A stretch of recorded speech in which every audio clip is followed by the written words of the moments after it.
യേശുവിൽ പ്രിയരെ, ഈശോ മിശിഹായ്ക്കും സ്തുതിയായിരിക്കട്ടെ. യേശുനാഥൻ തൻ്റെ പിതാവിനെ കുറിച്ചുള്ള പ്രബോധനമാണ് നമുക്ക് നൽകുന്നത്. ഇന്നത്തെ സുവിശേഷത്തിൽ ഈശോ പറയുകയാണ്, എൻ്റെ പിതാവ് പ്രവർത്തന നിരതനാണ്. അപ്പോൾ അവർ ഫരിസേയരും നിയമജ്ഞരും യേശുവിനെ കുറ്റപ്പെടുത്തുകയാണ്. ഇവൻ ദൈവദൂഷണം പറഞ്ഞു എന്നവർ സ്ഥാപിക്കുകയാണ്.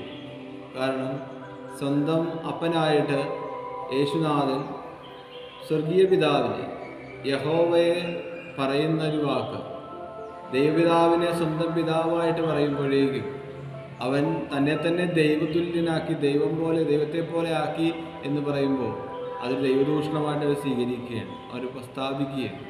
പക്ഷേ ഈശോ അവിടെ പറയുകയാണ്, എൻ്റെ പിതാവ് ചെയ്ത് കാണുന്നതല്ലാതെ ഞാനൊന്നും ചെയ്യുന്നു. പിതാവാണ് പുത്രനായ യേശുവിലൂടെ പ്രവർത്തിച്ചുകൊണ്ടിരിക്കുന്നത്, എന്നിലൂടെ പ്രവർത്തിച്ചുകൊണ്ടിരിക്കുന്നതിൻ്റെ പിതാവാണ് എന്ന് ഈശോ സ്ഥാപിക്കുകയാണ്. ഈശോ പറയുന്നുണ്ട് മരിച്ചവരെ ഉയർപ്പിക്കുന്നതിനെ പറ്റി, അതേപോലെ കല്ലറകളിൽ കിടക്കുന്നവരെ ദൈവത്തിൻ്റെ സ്വരം കേൾക്കുന്നതിനെ പറ്റി. അതൊക്കെ വന്നു കഴിഞ്ഞുവെന്ന് ഈശോനാഥൻ പറഞ്ഞിട്ടും അവർക്കത് ഉൾക്കൊള്ളുവാനായിട്ട് സാധിക്കുന്നു. ഇന്നും നമ്മൾ എന്തോരമൊക്കെ ഭക്താനുഷ്ഠാനങ്ങളിലൂടെ എന്തോരമൊക്കെ കാര്യങ്ങൾ ചെയ്തു വയ്ക്കുന്നുണ്ട്. പക്ഷേ ഇതിൻ്റെ എല്ലാത്തിൻ്റെയും കേന്ദ്രം, ലക്ഷ്യം മറന്നുകൊണ്ടാണ് നമ്മൾ ജീവിച്ചുകൊണ്ടിരിക്കുന്നത്. ഒരു പ്രത്യേകമായിട്ട് ഇന്ന് ദേവാലയത്തിൽ ഈ ബുധനാഴ്ച ദിവസം, ചൊവ്വാഴ്ച ദിനം നമ്മൾ വീടുകളിൽ വൈകുന്നേരം ഈ ഒരു വചനഭാഗത്തിന് വേണ്ടി ഒരുങ്ങുമ്പോഴേക്കും, ബുധനാഴ്ച ദിവസം നമ്മുടെ ദേവാലയങ്ങളിൽ ഈ വചനം വായിക്കുമ്പോഴേക്കും നമ്മുടെ ഹൃദയം ദൈവത്തിലേക്ക് ഉയർത്തുവാനായിട്ട് സാധിക്കുന്നു. ഇപ്പോഴും നമ്മൾ ഫരിസേയരെയും നിയമജ്ഞരെയും പോലെ ഇങ്ങനെ കുറ്റങ്ങൾ പറഞ്ഞുകൊണ്ട് എന്തു തന്നെ കണ്ടാലും, സഭയുടെ എന്തു തന്നെ കാര്യങ്ങൾ കണ്ടാലും അതിൽ കുറ്റങ്ങൾ മാത്രം കണ്ടുകൊണ്ട് ജീവിക്കുന്നവരാണ്. സഭാ പുരോഹിതന്മാരെ, കർത്താവിന് തുല്യം തന്നെ കാണേണ്ട പുരോഹിതന്മാരെ അവരുടെ പ്രവർത്തനങ്ങളിലേക്ക് നോക്കി കുറ്റം വിധിച്ചുകൊണ്ടിരിക്കുകയാണ്. അവരിലൂടെ സ്വർഗീയ പിതാവ് ഇന്നും പ്രവർത്തിക്കാനായിട്ട്, തൻ്റെ പുത്രനിലൂടെ പ്രവർത്തിക്കുന്ന പോലെ തന്നെ ഇന്നും പ്രവർത്തിക്കുവാനായിട്ട് അവിടുന്ന് തിരഞ്ഞെടുത്ത അവിടുത്തെ ദാസന്മാരെ എപ്രകാരമാണ് നമ്മൾ കാണുന്നത്. ഇനി ഫരിസേയരുടെ ഇപ്രകാരമുള്ള ദൈവത്തെ പോലും ഇവൻ ദൈവതുല്യനാക്കി എന്ന് പറഞ്ഞ് ആ ദൈവദൂഷണമാണെന്ന് പറഞ്ഞ് ജനത്തെ തിരിക്കുന്നത് പോലെ തന്നെ എത്രയോ പേര് സഭയിൽ ജീവിച്ചുകൊണ്ട് സ്വന്തം സഹോദരങ്ങളെ ജീവനിൽ നിന്ന് നിത്യനാശത്തിലേക്ക് കൂട്ടിക്കൊണ്ടുപോകും. അവർ തിരിച്ചറിയുന്നില്ല അവരെന്താണ് ചെയ്യുന്നത്. ഈശോ പ്രാർത്ഥിച്ചതുപോലെ, കുരിശിൽ കിടന്ന് പ്രാർത്ഥിച്ചതുപോലെ തന്നെ ഇന്നും സഭാജീവൻ നയിച്ചുകൊണ്ടിരിക്കുന്ന പുരോഹിതന്മാരും സന്യാസികളും ഒക്കെ അവർ പ്രാർത്ഥിക്കുന്ന ഏറ്റവും വലിയ കാര്യം എന്ന് പറയുന്നത്, കർത്താവേ, ഇവർ ചെയ്യുന്ന എന്തെന്ന് ഇവർ അറിയുന്നില്ല, ഇവരോട് ഓർക്കണമേ. സഹോദരങ്ങളെ, ഈശോ പറയുകയാണ്, ഇന്ന് ഒന്നാമത്തെ വായനയിലും അവരെയൊക്കെ സംരക്ഷിക്കുകയും പരിപാലിക്കുകയും ചെയ്യുന്ന ദൈവപിതാവിൻ്റെ ആ ഒരു കരുണയും അവിടുത്തെ കരുണാമയമായിട്ടുള്ള പ്രവർത്തനവും ഒക്കെ നമ്മൾ കാണുകയാണ്. അവിടുത്തെ കൃപാലുവും കരുണാമയനുമാണെന്നാണ് ഇന്നത്തെ വചനത്തിൽ നമ്മൾ കേൾക്കുന്നത്.